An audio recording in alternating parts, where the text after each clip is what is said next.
E eu falei com a minha mãe, chorando para ela, pegando o braço dela, falou assim: ó, o mundo inteiro quebra. Mãe, o mundo inteiro quebra, mas a gente não quebra. Vamos trabalhar, vamos pegar aqui, vamos sentar o pau, que a gente precisa sobreviver. E Marane, Deus foi tão bom com a gente, bicho, que eu vendia mais fechado do que aberto, velho. Você está no Donos de Restaurantes Cast, o podcast feito para o dono de restaurante, para um dono de delivery, para um dono de qualquer negócio de alimentação. Se você ainda não é meu aluno, se você ainda não faz parte do portal Donos de Restaurantes, acesse www.donosderestaurantes.com. Faça a sua assinatura, seja um membro VIP e consiga ter resultados extraordinários no seu restaurante. Você vai ter todo o conteúdo que você precisa para alavancar o seu negócio. Conteúdo de finanças, conteúdo de marketing, conteúdo de vendas. Então, não perca mais tempo. Seja meu aluno do portal Donos de Restaurantes. Para mim é um prazer muito grande estar te recebendo aqui, porque além de membro do meu grupo de elite, você é um cara que eu considero um grande amigo. Seja bem-vindo aqui ao meu podcast. Obrigado, professor. Obrigado a toda a turma do DDR aí. O pessoal sempre muito solícito comigo.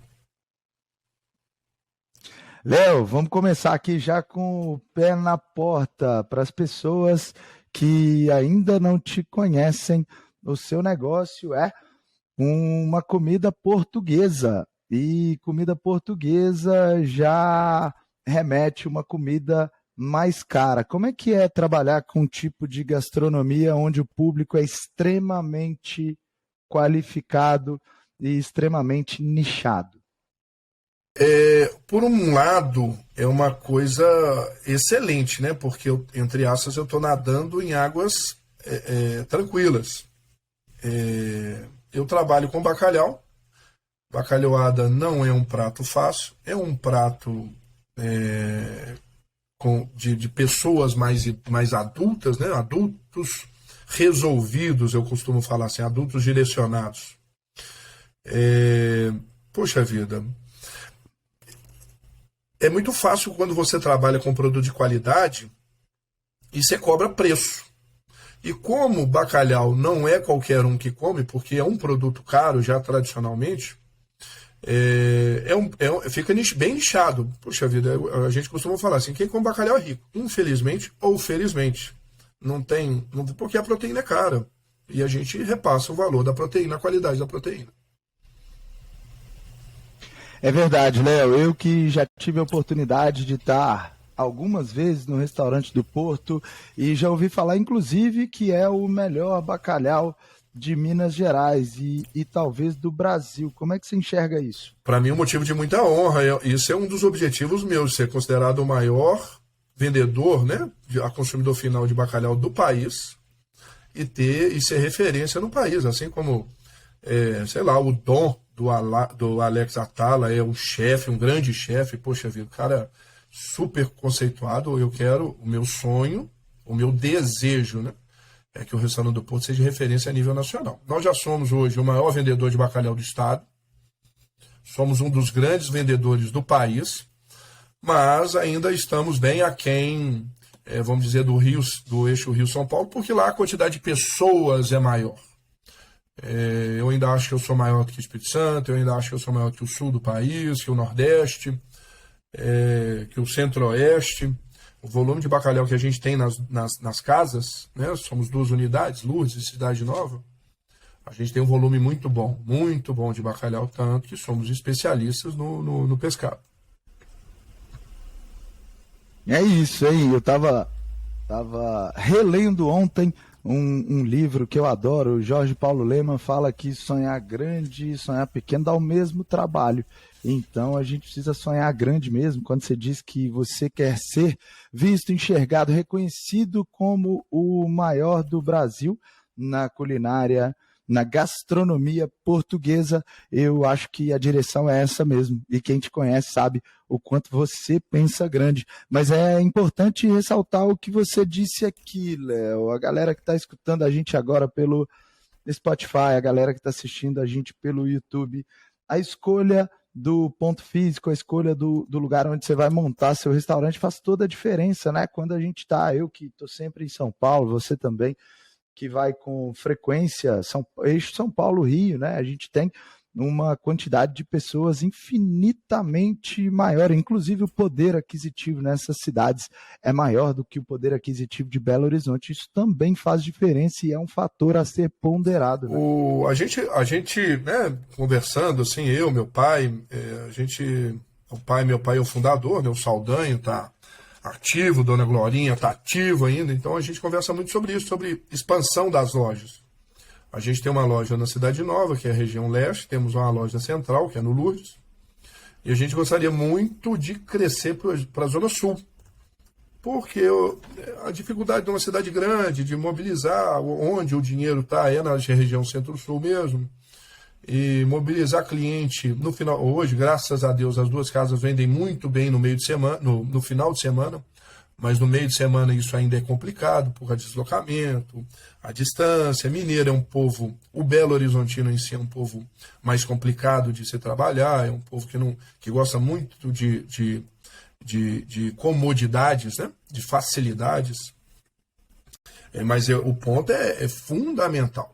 O restaurante da Cidade Nova existe há 44 anos, o mesmo ponto. Isso faz da gente uma referência da região. Mas se fosse para abrir hoje um restaurante no meu ponto, não, eu ia abrir na Zona Sul, lógico. Né? O Porto de Lourdes, ele está centralizado, já está mais específico numa área mais nobre de Belo Horizonte. Mas o ponto é fundamental para qualquer negócio em relação à comida. Poxa vida, você vai trabalhar com comida mais nobre? Caramba, você vai para onde o dinheiro está, não vai... eu vou abrir na Zona Norte, onde não tem dinheiro. Pô, o que você vai fazer lá, queridão? Vai para onde está o dinheiro, velho. É a lei básica. Outro dia a gente estava conversando lá no DDR do SWOT, eu falei, eu tô pensando, bichão, a regra é a mesma, arroz com feijão, joga simples, joga bonito, faz lá o SWOT e boa. É isso. Isso que você falou é muito importante. As pessoas, às vezes eu vejo as pessoas inventando muita moda, né, Léo? E é isso. Tem um conhecimento descritivo, né, em um livro que mostra uma pesquisa que as pessoas estão dispostas a deslocarem até 7 quilômetros para irem a um restaurante, ou seja, 7 quilômetros seria ali o máximo que alguém deslocaria para ir a um restaurante. Então a gente entende exatamente isso de uma forma científica, o que você trouxe aqui de uma forma super simples, objetiva e direta, que você precisa estar onde o seu público está. Então o restaurante do Porto que fica em Lourdes, que é sim o metro quadrado mais caro, o metro quadrado mais valorizado, é onde estão os grandes restaurantes, né? E aí eu estou tirando aqui Nova Lima, porque para quem é de BH, para quem conhece BH, Nova Lima acabou se tornando o lugar mais acessado agora pelos novos ricos, não sei se a gente pode dizer assim, mas é uma área bastante valorizada, mas enfim, nem faz parte de Belo Horizonte, mas enfim, fica ali na divisa, a gente sabe que é uma área muito acessada, mas Lourdes é, sem dúvida nenhuma, um bairro bastante nobre e, para mim, eu acredito que seja o mais nobre de Belo Horizonte. Você fez um comentário aí, Léo, que eu preciso voltar, porque é um assunto muito, muito trazido aqui pelas pessoas que escutam o nosso podcast, pelas pessoas que entram para o portal Donos de Restaurantes e até para o DDR Master, que é o nosso grupo de elite, que é trabalhar em família. E eu quero saber de você, como é que é para você trabalhar com seu pai, com sua mãe, você que cresceu dentro de um restaurante, como foi o meu caso também, como é que é essa relação com a sua família? Marani, muita aprovação, né? Eu sou veterinário de formação, eu sou especialista em bovino de corte. Quando eu formei, eu saí para o mundo para tentar ganhar o mundo na veterinária durante 6 anos. E meu pai me convidou a administrar um restaurante. Quando eu entrei no restaurante, bichão, eu achava que eu sabia tudo. Eu achava que eu era o rei. Meu pai simplesmente falou, não, você entende de veterinária, você entende de bicho. De restaurante você não entende nada. Eu tenho 30 anos, 40 anos de comércio, você não entende nada de restaurante. E para isso acontecer, o que eu falo assim, para todo mundo, eu falo, não acha que a sucessão é fácil. Porque você superar seu pai e sua mãe, que são os donos do comércio, como quem fundou, quem pegou no chifre, caramba, para você chegar nesse nível, queridão, você tem que ralar, você tem que fazer muito por onde. Das duas, uma, ou você pega a empresa, estoura, ou você quebra. São poucos as pessoas que continuam no mesmo arroz com feijão. Né? Na mesma. O cara fatura 100 mil quando o pai estava dentro. Aí o pai saiu, e o cara continua faturando os mesmos 100 mil. São poucas as pessoas que conseguem isso.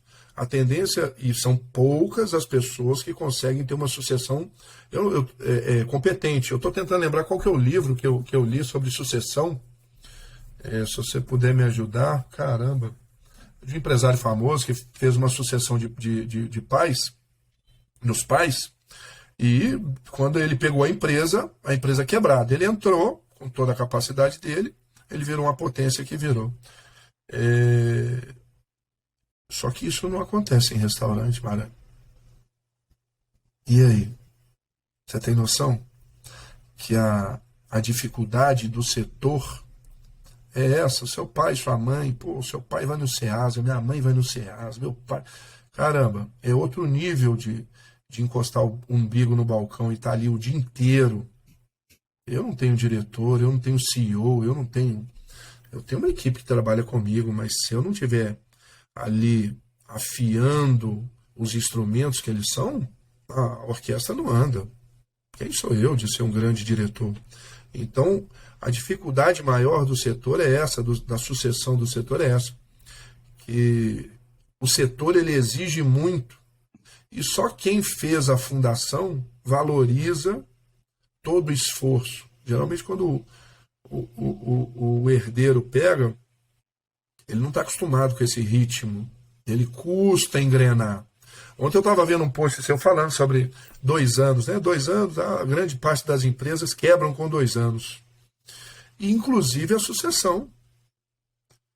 Queridão, em 2 anos você destrói a sua empresa, você destrói ela numa facilidade, se você não entrar com o pé certo, consciente do que você vai trabalhar, consciente do que você vai fazer, pequenas mudanças. Maranhão, para você ter uma ideia, eu trabalho com panela de barro há 45 anos, panela de barro. E eu fui para São Paulo, fui para o Rio, vi muita louça linda e resolvi mudar minhas louças. As louças dos pratos. Eu não posso fazer isso, porque uma pequena mudança, e eu queria trocar do dia para a noite, uma pequena mudança pode ser uma mudança errada. Então eu estou introduzindo aos poucos uma pequena evolução na casa, para a clientela não sentir e não achar que eu estou perdendo a minha origem. Olha que absurdo isso. Léo, eu acho que faz tanto sentido o que você está falando, quando você começou a narrar aí a sucessão que você vivenciou no restaurante do Porto. São quantos anos de 52 restaurante? anos. Vamos fazer 53 agora em novembro. Olha que história linda que o senhor Saldanha, Dona Glorinha criaram aí. 52 anos é uma raridade, é um diamante no segmento de gastronomia, no segmento de restaurantes. Não existe isso, né? São pouquíssimos restaurantes que vão comemorar 52 anos. E aí, quando você enxerga os seus pais maiores do que você, para dizer, eles construíram até aqui, e aí para mim é uma missão muito, muito difícil continuar o que eles criaram, e aí isso me lembra, vou falar rapidamente, porque eu acho importante chamar a atenção das pessoas que não conhecem esse conceito da constelação familiar. Para sempre os nossos pais serão maiores do que a gente, e quando a gente tentar ser maior do que eles, de qualquer forma, o mundo vai colocar a gente no nosso lugar. Então, respeitar a história dos nossos pais, honrar a história dos nossos pais, trabalhar para que a gente continue o que eles começaram lá atrás, é é uma honra para a gente, em primeiro lugar, e uma missão muito difícil. E aí eu vejo você não sendo maior do que seu pai, mas pegando aí os negócios e tendo resultados muito mais expressivos do que os resultados que vinham ao longo do tempo. Mas e tudo isso tem que se dado mérito a eles de terem criado uma marca incrível, de terem criado um nome incrível, um nome que passa muita credibilidade, que qualquer Belo Horizontino conhece, qualquer pessoa que é nascida em Belo Horizonte ou que é criada em Belo Horizonte conhece o Restaurante do Porto. Então, tudo isso tem que ser dado a honra e o mérito aí aos seus pais, que são empresários incríveis. E aí você traz um outro ponto delicado. A gente, né? Você é uma pessoa que teve uma oportunidade de estudar, acredito até muito mais do que seus pais. Eu estudei muito mais do que os meus pais. E aí, quando a gente vai fazer a sucessão, a gente acredita que a gente tem ideias inovadoras, que a gente vai fazer coisas que vão ser revolucionárias. E, Léo, aconteceu a mesma coisa que está acontecendo aí com você, aconteceu aqui comigo também. Quando eu fui fazer algumas mudanças mais agudas, né, algumas mudanças mais significativas, o público reclamou. Mas não é a mesma coisa mais. Depois que Marcelo assumiu, as coisas já não tem toda aquela história que tinha antes, e aí a gente dá 2 passos para trás, a gente entende que a gente precisa respeitar essa história, que a gente tem clientes aqui no Terraço, como você tem aí, cliente de 20, 30 anos, e essas pessoas querem viver as memórias afetivas que elas sempre viveram quando vêm aqui. Então, para as pessoas que estão do outro lado e que às vezes acham, o meu pai já não sabe mais das coisas, a minha mãe já não tem as mesmas habilidades de antigamente, a gente precisa respeitar, né, Léo? Eu vejo que você respeita bastante. Meu pai é um ogro. Meu pai Meu pai não sabe de nada, querido. Não, seu pai sabe pra caralho, velho. Não acha que não sabe, não. Porque foi ele que construiu essa pinóia toda aqui, compadre. Então, quando você falar alguma... E fora, né, Marane? Vamos lá. É bíblico, né? A gente é cristão. Nós somos cristãos. Terceiro mandamento da Bíblia. E é o único mandamento com promessa. Honra teu pai e tua mãe, para que prolongue os seus dias na terra. Acabou, velho. Você vai pisar no pescoço do seu pai, do seu velho, de sua velha? Te catar, velho. Se você não tem temor a Deus, você vai ter temor a quem? Entendeu? É isso. E a gente tem que conseguir provar para os nossos pais, Léo. Eu acho que essa é a grande mensagem que a gente tem que deixar sobre esse assunto para quem está escutando, que por muito tempo eu queria ser gerente, eu queria ser o cara que mandava e desmandava no restaurante, mas não tinha capacidade para isso ainda. São nas pequenas vitórias que a gente tem que a gente consegue conquistar a confiança e a gente consegue provar para os nossos pais, que são os fundadores, que são as pessoas que criaram o restaurante, que a gente tem condição de continuar aquilo. E o meu pai, para mim, ele disse, você vai ganhar lá fora, quando você tiver ganhado lá fora, você volta aqui, se você quiser, para continuar, porque sem ganhar lá fora não tem espaço para você aqui. E eles estão certos. Eu tenho uma história legal, assim, que com 23 anos eu formei e eu fui ajudar minha mãe no restaurante. Morava no interior, vim para Belo Horizonte e vim ajudar ela. Marcelo, com 3 meses, o relacionamento que eu tinha com ela, que era de amor, eu sou caçula, virou ódio, em 3 meses. Aí eu saí para ganhar o mundo. E depois de 6 anos, meu pai me chamou. E só que quando eu entrei com a minha mãe, eu entrei para ser gerentão. Eu mandava em todo mundo, xingava, brigava, cobrava, vamos botar métrica, vamos... E meu pai, sabe qual que foi a primeira função que meu pai me deu? Quando ele me chamou, ele falou assim, você é muito bom veterinário, parabéns, mas agora você é dono de restaurante. Só que você não entende nada de restaurante. Primeira função minha, eu falo isso com todo orgulho, meu pai foi muito, muito esperto, muito ciente da posição. Primeira função minha foi dedo duro, mano. Eu fiquei 1 mês como dedo duro. Tudo que eu vi errado, eu anotava. Como é que foi isso? O que você via de errado? Meu pai simplesmente chegou para você, ó, você não entende nada de restaurante, correto? Mas você já tem um treinamento, que eu passei por 3 multinacionais, eu falo, você tem um treinamento, tudo você achar que você acha errado, você vai anotar e toda sexta-feira a gente vai fazer uma reunião. A reunião eu anotava lá, o cabelo do cara ficou mal cortado. O sapato dele tá desamarrado, o cliente reclamou, aí ele parava, não, isso aqui não tem nada a ver, mas isso aqui importa. Foi a primeira função minha. A segunda função minha foi ser estoquista. Falou, você quer ser dono de restaurante? Então, para você ser dono de restaurante, você tem que aprender a organizar o que você compra. A terceira foi comprador. A terceira foi financeiro. Essa é importantíssimo, hein, Léo? A segunda função. Você vai ver um monte de dono de restaurante, o cara não sabe organizar estoque, não sabe contar estoque, não sabe manejar estoque, porque não aprendeu, né? São detalhes, Mariano, que a gente conversa com algum dono. Pô, o cara não sabe o quê? O cara não sabe o que é um CMV, que é a sopa de letrinha que a gente brinca. Fala, sopa de letrinha. Essa semana eu aprendi mais uma, Laborcoste. Eu falei, que Laborcoste? Larga de ser fresca. Fica inventando moda, não.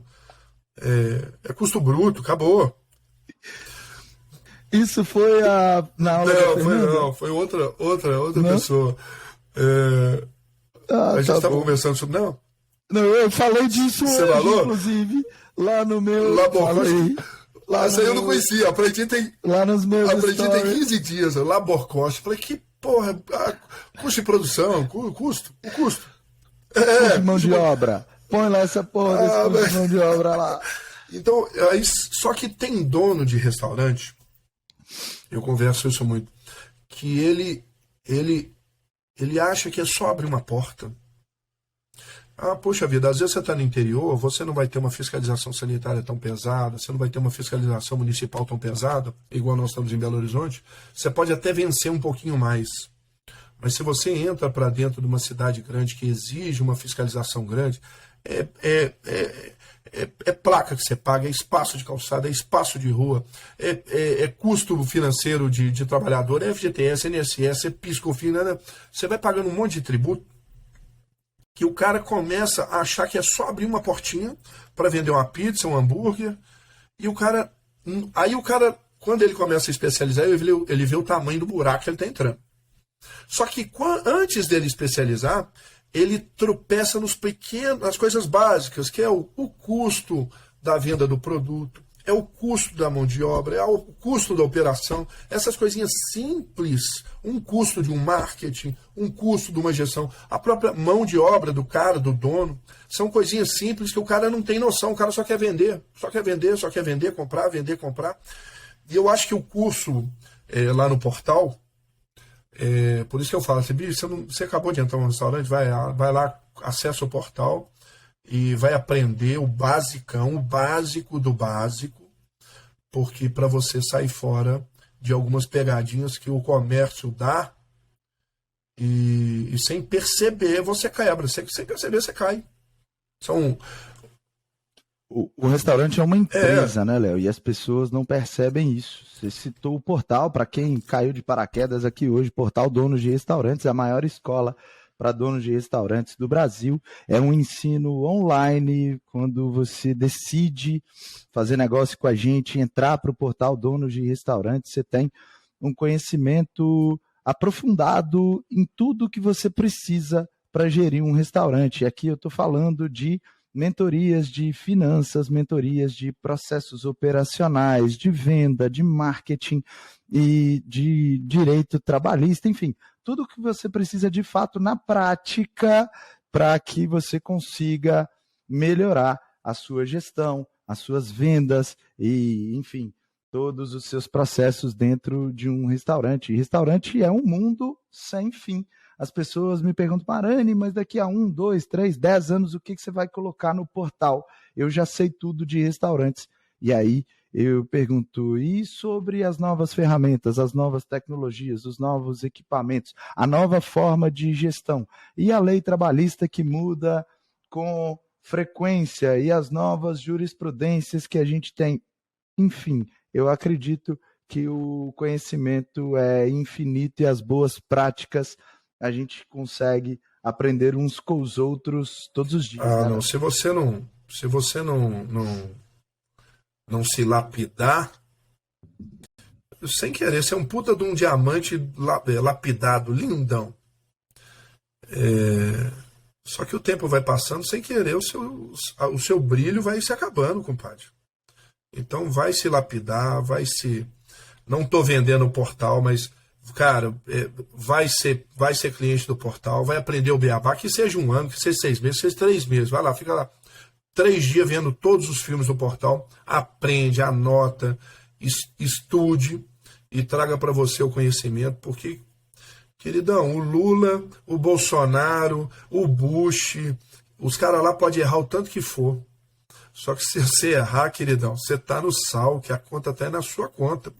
Então não adianta, não. Então, pô, vai se lapidar, vai se aprender. Poxa, eu tenho 16 anos que eu tô dentro do restaurante. Eu tenho uma história, eu tenho um restaurante com história de 52 anos. Eu busco aperfeiçoamento de 6 em 6 meses. Se você entrar no restaurante hoje, tem uma gestão lá, uma auditoria tocando. Mas por que você está pagando auditoria? Eu falei, não, eu estou pagando auditoria para simplesmente saber se eu estou atrasado ou não. E não para poder auditar alguma coisa. Eu falei, não, tá tudo certinho? Tá, então, jóia, beleza. Esse tipo de conhecimento é válido. E com o portal, eu falo, isso tá muito fácil, pô. Tá muito fácil. É a maneira mais justa que a gente conseguiu, né, Léo? Porque nem todo mundo tem as condições que a gente tem. Eu já comprei diversas consultorias antes de montar aqui o portal, antes de montar a minha equipe. Eu coloquei vários consultores aqui várias vezes nos meus restaurantes, só que nem todo mundo tem essa condição.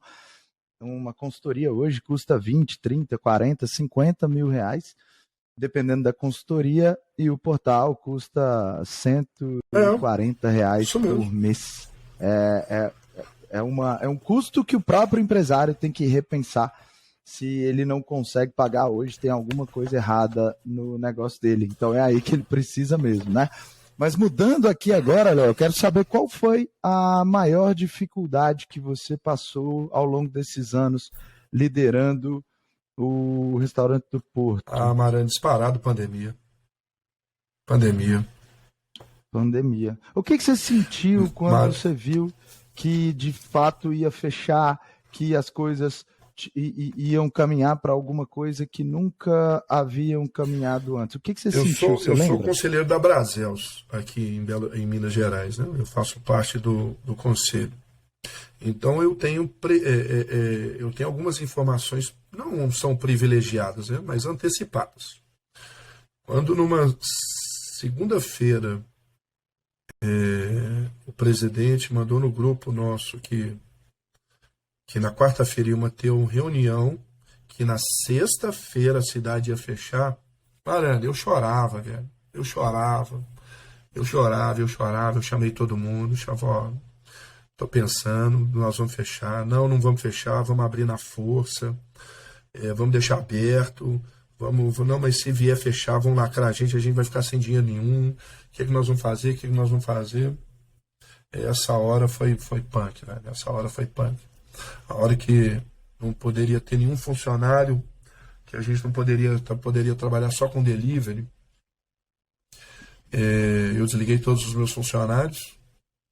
Eu fiz uma all-in, né? Eu fiz uma aposta e deu certo. Não fui... Só raciocinei mais rápido que todo mundo, a única diferença foi essa. Quando eu entrei, eu era o cozinheiro do dia, eu era o cozinheiro da noite, junto com a minha mãe, uma ajudante de cozinha e uma outra cozinheira. Você foi para a cozinha, Léo? Eu era um cozinheiro da noite com outro cozinheiro. Eu tinha 24 funcionários, reduzi isso para 4 funcionários.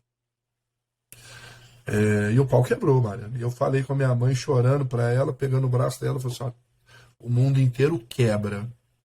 Mãe, o mundo inteiro quebra, mas a gente não quebra. Vamos trabalhar, vamos pegar aqui, senta o pau, que a gente precisa sobreviver. E Mariana, Deus foi tão bom com a gente, bicho, que eu vendia mais fechado do que aberto, velho. Eu falo isso, meu olho tá cheio d'água, velho, mas Teve mês que eu vendia mais fechado do que quando eu estava com as portas abertas. Tamanho foi o boom. O pessoal fala assim, cara, e a pandemia para você foi ruim? Eu não posso falar que foi ruim. Muita gente quebrou, foi péssimo para muita gente. Mas graças a Deus, para o restaurante do Porto, a gente teve uma capacidade de reação muito grande em 60 dias. A gente tinha um faturamento de 100 mil reais, baixamos para 20, baixamos para 10, quase paramos. Mas em compensação, o nosso retorno foi muito rápido. Em 60, 90 dias, a gente estava de novo com 100 mil de faturamento. Então, poxa vida, mas foi madrugada no portal do Marani, aprendendo a vender delivery, aprendendo a tratar cliente de delivery, porque era um nicho que a gente não tratava, cara. Eu lembro dessas madrugadas estudando, anotando o que tinha que fazer. Aí eu parei de... O restaurante ele sempre teve 20% de faturamento de delivery. Você consegue entender que no meio da pandemia eu tive 100% de faturamento de delivery e vendendo mais do que aberto? Pô, isso foi lindo, cara, isso foi lindo. Só que todo mundo vê o louro, mas ninguém sabe a dor que eu tive, a quantidade de noites que eu perdi estudando seu portal, estudando, lendo, jogando no YouTube e aprendendo tudo sobre delivery, sobre a dinâmica do delivery, que é uma outra dinâmica do à la carte. Ô Léo, eu estava aqui, enquanto você falava, eu estava revivendo isso aqui na minha cabeça e pensando quantos restaurantes excelentes que eu conheço, que infelizmente fecharam as portas, e a gente vê que aquela lei, né, de Darwin lá atrás, que não é o mais forte que vence, é o que tem a maior capacidade de adaptação.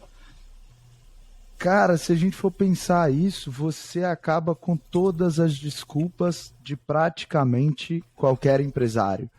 Porque a sua comida não é a melhor comida para viajar no delivery.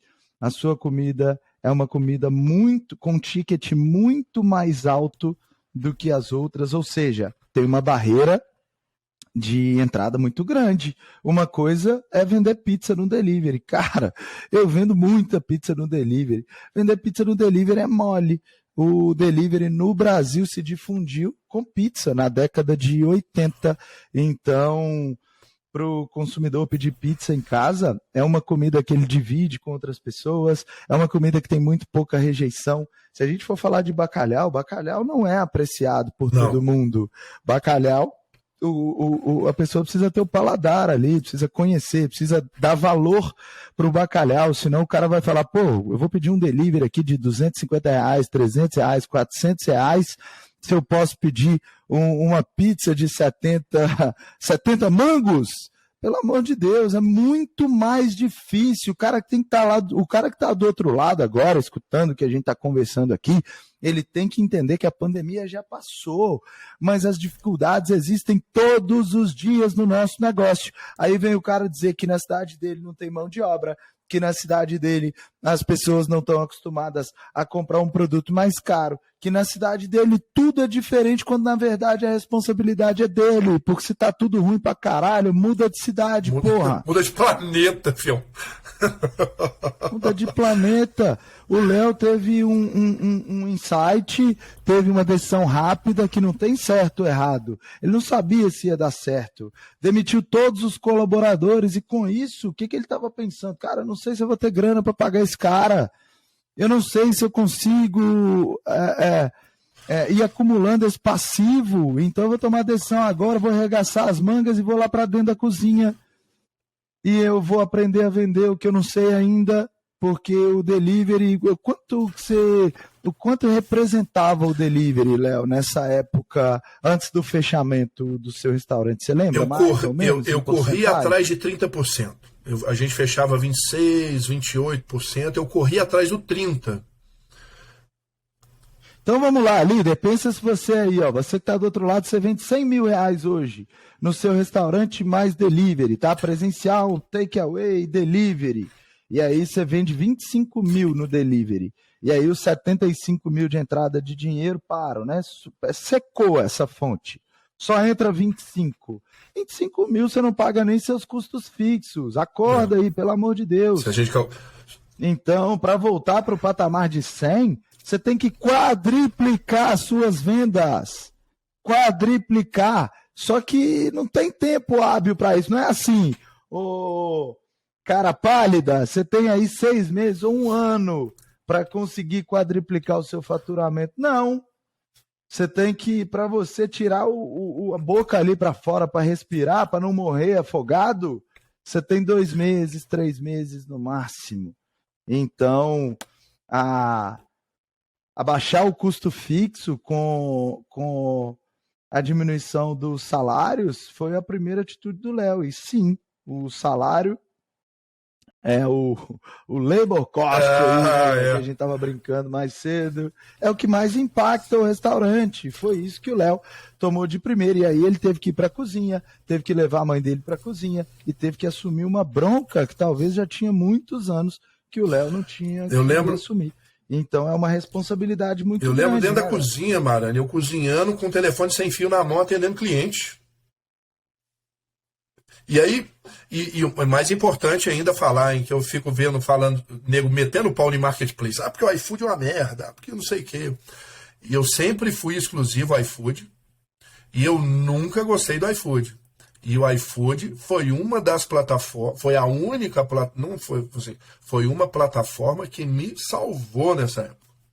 Lógico, como eu não trabalhava iFood, eu trabalhava muito telefone e muito WhatsApp, o cliente ligava para o meu WhatsApp para poder fazer pedido. Então, eu trabalhava muito telefone. E pouco iFood. E o iFood foi trocando, foi tomando conta, virou a potência que virou hoje, mas também devo muito ao iFood, porque ele ele conseguiu pegar um nicho mais barato que me ajudou a fazer volume de venda. Pô, meu custo de pedido de cliente, Marane, é R$340 de delivery. Meu custo, meu preço médio, meu ticket médio. E o meu ticket médio de iFood é R$170. A diferença, velho. Pô, então foi o iFood que me auxiliou também fazer volume. Por quê? Porque o cara cansou de comer pizza, o cara cansou de comer hambúrguer, o cara cansou de comer arroz com feijão. Falei, não, hoje nós estamos presos aqui, patroa, hoje nós vamos comer um bacalhauzinho. E ela pedia, então, sabe, foi punk, essa época foi punk. Foi uma época de muito aprendizado, muita luta, muita batalha, muito noite perdida, muito choro. Mas Deus foi muito bom pra gente. Deus foi muito bom pra gente. Aprendizado, né? A gente aprende na tensão, a gente aprende na dificuldade, na facilidade ninguém aprende, não.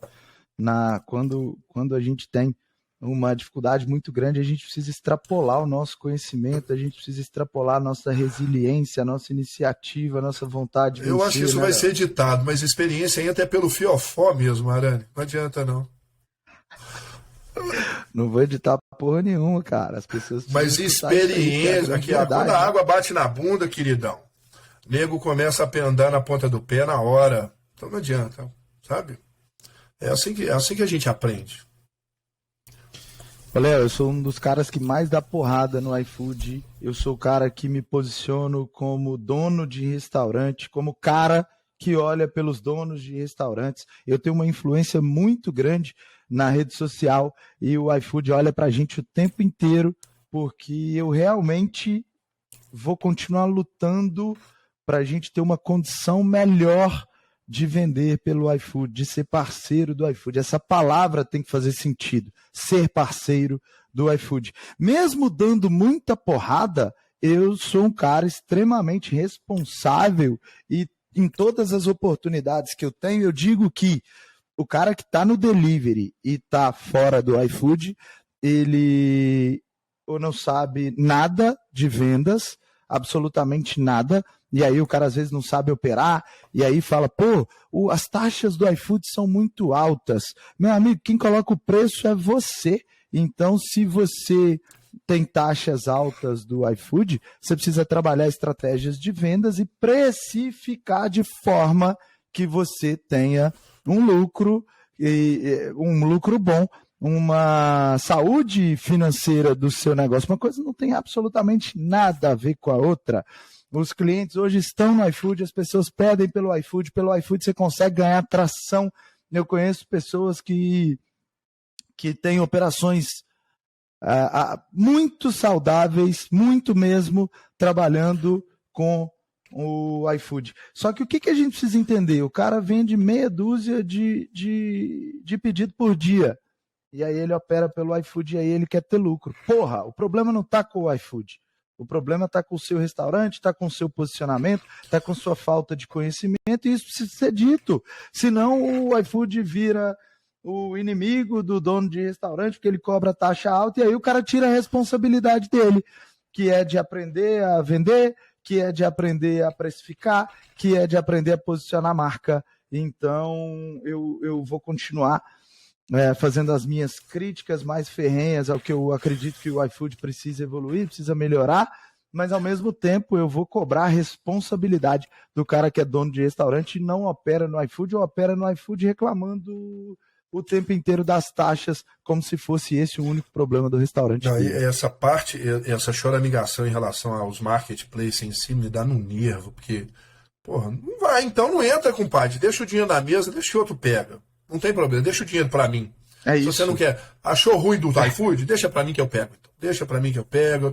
O cara vai entrar no iFood de qualquer forma, se você não estiver lá, quem se ferrou. Desculpa te falar, desculpa falar pro cidadão que tá escutando. Queridão, iFood é um puta de um negócio, cara. E veio pra ficar, acabou de receber capital externo, tá com dinheiro até a tampa e não vai largar o osso tão cedo. É que as pessoas não sabem, Léo, que o iFood não é um aplicativo de comida. Ele virou um ecossistema. O iFood hoje empresta dinheiro para o dono de restaurante. O iFood virou banco. Vende mercadoria. Passou a empregar motoboys. Exatamente. Vende mercadoria, virou um vende embalagem. Marketplace. Vende embalagem, velho. Exatamente. A própria embalagem que você entrega, o iFood te vende. E você não faz boleto, não. Ela desconta ainda do que você vai vender. Pô, virou um puta de um ecossistema e os caras não caíram. Não, iFood é chato. E as pessoas falam, daqui a pouco vai ter um concorrente pro iFood. E aí eu vou cravar, nos próximos 5, talvez 10 anos, não apareça alguém para brigar de fato nas mesmas condições com o iFood, porque o iFood cresce mais de 100% ao ano e ainda não tem nenhum adversário. Infelizmente, aí eu falo, com todas as letras, eu falo isso com os caras, eu tenho um acesso muito grande dentro do iFood e eu falo, infelizmente, o iFood não tem concorrente, porque precisava ter. Com a concorrência, a gente ia ter uma qualidade do próprio iFood muito melhor de se trabalhar, mas eu não vejo absolutamente nenhuma possibilidade do iFood ter um concorrente nos próximos 5 anos. O iFood fez um trabalho de formiguinha muito lindo nos últimos 5 anos, né? Capetando o cliente, moldando o consumo de venda. Ele tem uma base de dados violenta e ele está na frente de qualquer um que for chegar. Das duas números, ou um cara vai comprar o iFood, ou então nunca vai acompanhar. Porque o iFood tem uma base de dados muito grande e hoje em dia a gente briga pela base de dados. Você como dono de pizzaria, você quer saber onde está seu cliente, o que ele come, onde ele vai, que hora que ele gosta de comer. Pô, o iFood já tem isso tudo. Os caras têm o dado do cliente e eles conseguem acessar o cliente, que é o principal, mas mais do que isso agora, né? Ter os dados de todos os restaurantes, qual a maior hora de consumo, quais os maiores produtos de consumo, enfim. É um domínio muito amplo. Léo, eu quero saber agora, né? Passou a pandemia, para quem está escutando aqui, essa gravação está acontecendo em agosto de 2022. A gente já tem um uma normalização do mercado, né? A gente tem uma inflação muito alta hoje, mas de fato os reflexos da pandemia em si, até agora há pouco tempo a ANAC já dispensou as máscaras, demorou bastante tempo, queria uma segurança maior, então a gente pode passear ali pelos aeroportos agora sem máscara, então a gente entende que sim, a normalidade está voltando. Passou. Como é que ficou o seu delivery depois disso? Você voltou aos patamares que você tinha antes? O seu delivery caiu aos patamares que a gente tinha em 2019? Ou você continua com uma venda mais alta do que você tinha em 2019? É lógico que o meu faturamento caiu, né, de delivery, vamos ser honestos, né, eu tinha 100% de faturamento, quando eu abri, lógico que ele ia retrair, mas hoje ele caiu em relação a 2021. Mas hoje, em relação a 2019, ele representa 40%. Lembra que antes eu estava lutando para 25%, 30%, hoje o meu delivery é 40%. Uau! Eu não desejo, Omarani, entregar, porque o meu prato é caro, caramba, eu quero que você pegue na mão da Fernanda e fale assim, gata, vamos jantar hoje, eu vou pagar um puta de um bacalhau pra você e você vai jantar comigo. É isso que eu quero. Eu não quero te entregar uma comida de 300 pratas pra você, numa quentinha abafada, pra você comer dentro da sua casa, esquentada no micro-ondas. Não quero isso. Eu desejo que você vá ao restaurante, mas eu sei que a comodidade ainda existe. Então, eu acho que eu tô bom. 60% de salão, 40% de delivery, é isso que eu quero, sabe? Eu tenho que ter uma significância maior no delivery, porque eu trabalho o delivery bem. Minha embalagem é cara, você puxou minha orelha, eu investi em embalagem, eu tenho papel de qualidade, eu tenho azeite, eu tenho isso tudo. Eu trato o cliente muito bem dentro do meu delivery. Mas eu ainda desejo, como um restaurante tradicional, que você venha namorar na minha casa e que não você fique namorando na sua casa, entende?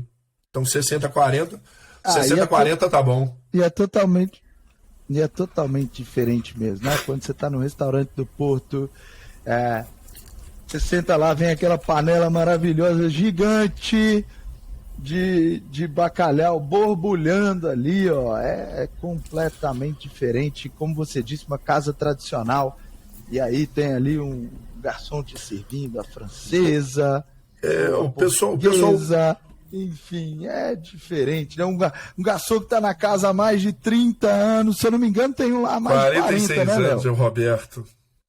Uau, que isso, cara. Alô, líder, você que tá aí, ó, com dificuldade de manter o seu colaborador por um ano, o Léo tem a velha guarda lá no restaurante dele. Eu perdi aqui, Léo, aposentou, infelizmente. Meu funcionário mais antigo era o Paulinho, era a nossa pérola negra, que eu brincava com ele. O Paulinho ficou mais de 30 anos com a gente, e você me conta aí que o senhor Roberto tem 46 anos. O cara tem mais tempo de restaurante do que a gente de vida, hein, amigo? Não, mas isso vários funcionários me pegaram no colo, velho. Eu tenho o Charlin, que é o meu gerente, que é o meu maître, ele tem 37 anos de restaurante. 37 anos, isso é muito orgulho. Eu costumo falar que o restaurante do Porto é um serviço público, é um emprego público. Você entra, você só sai se você quiser, porque eu não mando embora. E não mando mesmo. O cara entrou, fica. O cara só sai se ele ou aposentar ou ele morrer. Há um tempo atrás, antes da pandemia, estavam falando que quando a pandemia voltou, porque restaurante vai acabar, porque, queridão, fica tranquilo, faz seu trabalho bem feito, faz sua comidinha bem feita, faz um atendimento bom, um sorrisão na cara, planta bananeira se o cliente pedir, faz malabares, o que for. Trate ele bem, porque do mesmo sorriso que ele entrou, com a mesma expectativa, ele tem que sair. Restaurante não vai acabar. Restaurante existe desde antes de Cristo. Existiam as velhas tabernas que os pessoal iam para comemorar as vitórias nas batalhas. Então nós estamos falando de um consumo que ele é milenar. E agora porque veio uma pandemia e mudou o consumo da turma, você está achando que o restaurante vai acabar, velho? Acorda, abre o olho, bicho. Vamos ganhar dinheiro, que o dinheiro está na mesa. Vamos saber trabalhar. É isso. Léo, como é que foi a sua virada de chave? Você entrou pro restaurante, veio como. Falando nisso, tem nada a ver, hein, cara? O cara é veterinário, virou restauranteiro. O cara era especialista em gado de corte, agora ele trabalha com peixe. Então, essa entrada, você chegou para trabalhar com o seu pai, você contou aí um pouco pra gente, mas em que momento você conseguiu de fato começar a colher grandes resultados? O que que aconteceu? O que que você começou a fazer? Você consegue identificar esse momento? Quando eu comecei a colocar mais personalidade minha na casa, a coisa começou a mudar o jogo. Porque eu sempre estava na sombra dos meus pais. E a partir do momento que eu resolvi, eu fui a São Paulo, fui ao Rio, conheci outros restaurantes e comecei a colocar mais personalidade na casa, ter um cardápio com a minha cara, com os meus sabores, com o que eu gosto, ter uma carta de vinhos com os rótulos que eu gosto de beber, que eu gosto de indicar, ter entradas puxa vida, ter uma entrada simples, Marane, puxa, qual foi o queijo que acabou de ganhar, bicho? O melhor queijo do planeta, o canastra. Correto? Queijo canastra, queijo Minas. Poxa vida, eu não sabia disso, né? Mas em novembro eu inventei, porque eu não gosto de queijo Serra Estrela. Queijo Serra Estrela é um queijo típico português que ele é feito de ovelha. E eu não gosto do cheiro do leite da ovelha. Então eu nunca gostei do bolinho de bacalhau recheado com queijo Serra de Estrela. E eu inventei o queijo canastra, recheando o meu bolinho de bacalhau. Você consegue entender que hoje o meu bolinho de bacalhau recheado com queijo canastra é um sucesso? Que o pessoal endoida quando come? E eu não sabia que o queijo canastra ia ser campeão do mundo como o melhor queijo do mundo. Não, eu simplesmente segui a minha intuição do que eu gosto, do que eu acho que eu posso testar.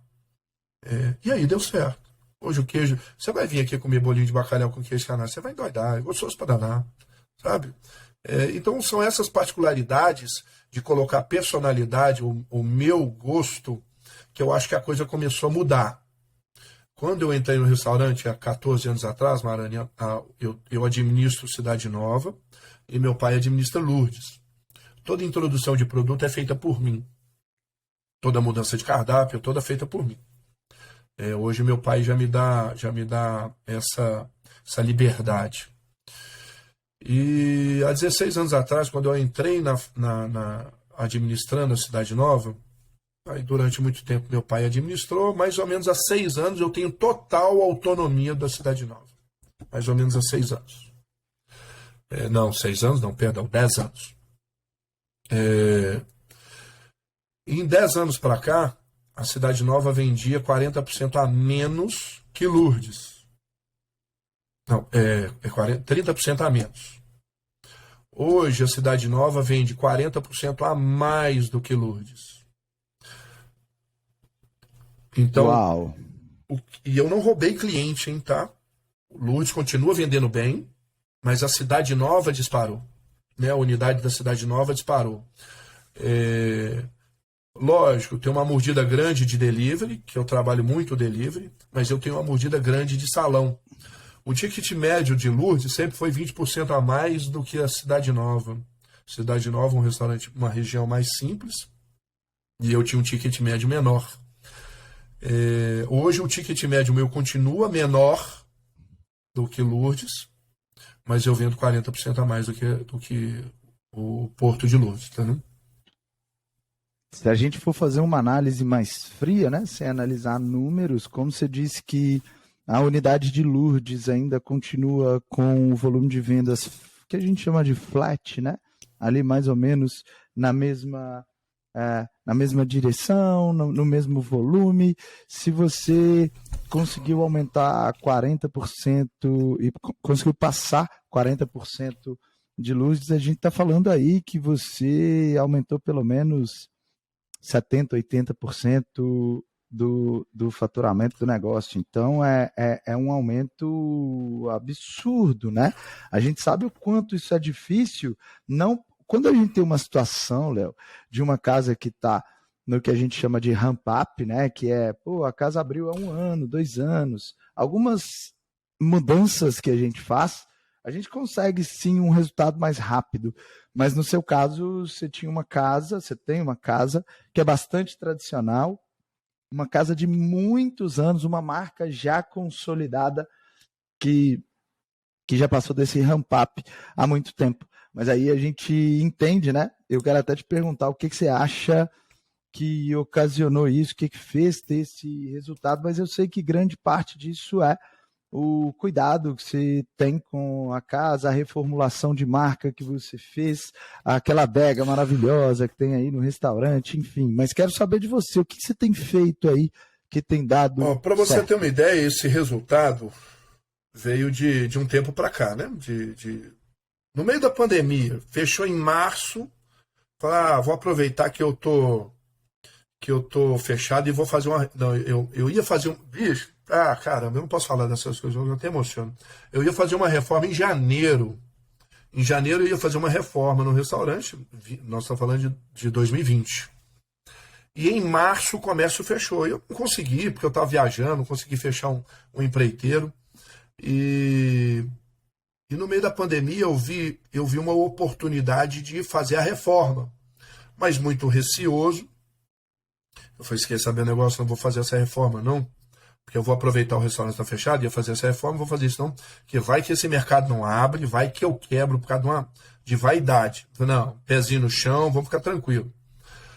Mariane, quando chegou junho, e eu vi que meu delivery bombou, que eu não ia quebrar, que eu ia arrebentar a boca do balão, eu falei, quer saber o negócio?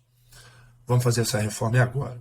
Contratei um empreiteiro, e no meio da pandemia eu estava fazendo uma reforma com recurso do Pronamp, que o governo tinha liberado. E o recurso, eu utilizei ele mais para uma segurança, porque o dinheiro já estava em caixa. Para se acontecesse alguma coisa, eu ter um dinheiro liberado para facilmente me recuperar. Então, a reforma já estava tranquila. Bicho, e dali para cá, todo mundo tem reconhecido que aí eu comecei a dar passos mais largos, né? Fazendo receitas novas. Tem um bacalhau, chama bacalhau Porto, que é um bacalhau confitado com azeite. Segura essa, líder, aí, ó. Bacalhau confitado no azeite, camarões salteados. Uau. Cara, e açafrão, uma delícia o bacalhau, mas muito bom mesmo. Você consegue entender que eu tenho uma receita de bacalhau, que é o bacalhau grelhado com arroz de branco, que tem 40 anos, que eu nunca consegui bater nele. E do nada eu crio uma receita e eu começo a disputar com ele. Uau. Poxa vida. Não tem noção. É questão de ideia. Caramba, eu não fiz nada. Eu só resolvi tirar um pouquinho da tradição e colocar mais uma opção. Pô, eu sei que você vai lá no restaurante e vai querer comer o mesmo bacalhau que você comeu com a Fernanda outro dia. Porque eu sou tradicional, você vai com essa expectativa. É verdade. E eu tenho que ter a opção que você comeu e eu tenho que ter uma nova opção. Aquele bacalhau lagareiro, eu vou te entendeu? contar, Então, viu? É difícil essas mudanças em casas tradicionais assim, que eu não posso mexer muita coisa. Porque o que eu vou agradar muita gente, mas eu também vou desagradar muito mais. Muito mais. É foda, é punk. Ô, Léo, você tá falando isso aí, cara. Lembrei, né? Eu fiz uma reformulação no cardápio da terraça esse ano e eu fiz uma limpeza. Eu tirei uma porrada de coisa lá. E a gente tem que ter humildade mesmo, né? Como você tava descrevendo aí. Pô, como é que eu vou concorrer com o bacalhau, com arroz de Braga, que é um prato super consolidado? Enfim, eu fui aqui fazer uma limpeza no cardápio, tirei 2 pratos que eu tive que voltar, cara. Os clientes vieram e falaram, pô, eu não vou voltar aqui mais, não tenho prato que eu como aqui a vida toda, eu só venho no terraço para comer esse prato. E aí a gente precisa entender que quando a gente erra, o nosso mercado permite a gente corrigir esse erro. Tirei os pratos, a percepção dos clientes foi ruim, a minha casa também, né? O terraço é uma casa muito tradicional, a casa mais tradicional de Sete Lagoas hoje, junto com uma outra casa que chama Três Marias, de alguns amigos nossos aqui. Três Marias e o terraço são as casas mais tradicionais, mais antigas da cidade. O Terraço com 42 anos, o Três Marias com um pouco mais de 60 anos. Então a gente tem que respeitar essa história. Tem pratos que não tem muito como mexer. Então a gente precisa de fato ter essas percepções, porque o que faz a gente ter o sucesso ou o fracasso não é uma decisão, é a coleção de decisões que a gente toma ao longo do tempo. E o que a gente precisa entender, Léo, pega essa, tá? Não sei se você concorda, mas eu vou contar aqui o que é a minha percepção, tá? Não sei se você concorda, mas eu percebi ao longo do tempo que você não precisa acertar mais do que errar. Não é sobre isso em restaurantes. Muita gente acha que a receita do sucesso é acertar mais do que errar. Eu não enxergo dessa forma. Eu vejo que algumas decisões, quando a gente acerta, são decisões exponenciais. O resultado que isso nos traz é um resultado tão maior do que outros erros, que a gente só precisa de algumas boas decisões e escalar essas decisões. Eu vou dar um exemplo para você e para as pessoas que estão nos escutando. O playground da Pizzaria Terraço ficava no andar térreo e os pais tinham que ficar com os filhos embaixo ou tinham que assistir pela câmera. Aquilo dava uma falsa sensação de segurança. Alguns pais não tinham a segurança de deixar os filhos ali no andar térreo. E na última alteração de layout que eu fiz aqui no restaurante, eu resolvi passar o playground para o andar onde ficam as mesas e passei as crianças para ficarem mais perto dos pais. E o resultado disso foi que a gente mais do que dobrou o faturamento. A gente tem casa lotada praticamente todos os dias, e uma casa para 180 pessoas, né? E aí eu posso citar que eu tive, nos últimos tempos, erros menores aqui com o sistema, com contratação de funcionários, e mesmo eu tendo um número maior de erros, esse acerto foi um acerto que colocou a gente mais uma vez em um outro patamar. Então você concorda que nem sempre você precisa acertar mais do que errar? O que você precisa é acertar em cheio no alvo ali, ter um acerto grande para trazer excelentes resultados? Não sei se você vai lembrar que numa conversa que a gente teve, eu falei assim, Marane, eu preciso de uma bala de prata. Não sei se você vai lembrar disso. Eu só queria uma bala. Por quê? Porque o feijão com arroz, Marane, a gente acerta. A gente já está crescendo, 12%, 8% ao mês, o restaurante está indo muito bem, graças a Deus.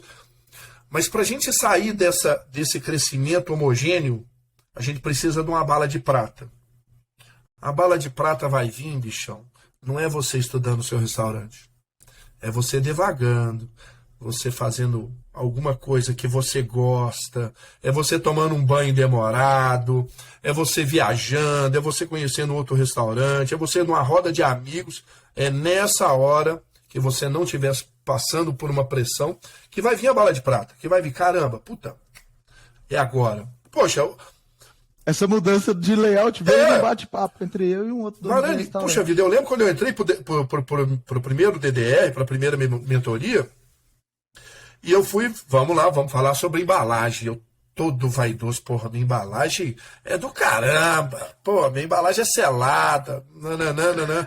Mostrei para você, falei, Léo, precisamos melhorar essa embalagem. Puta que...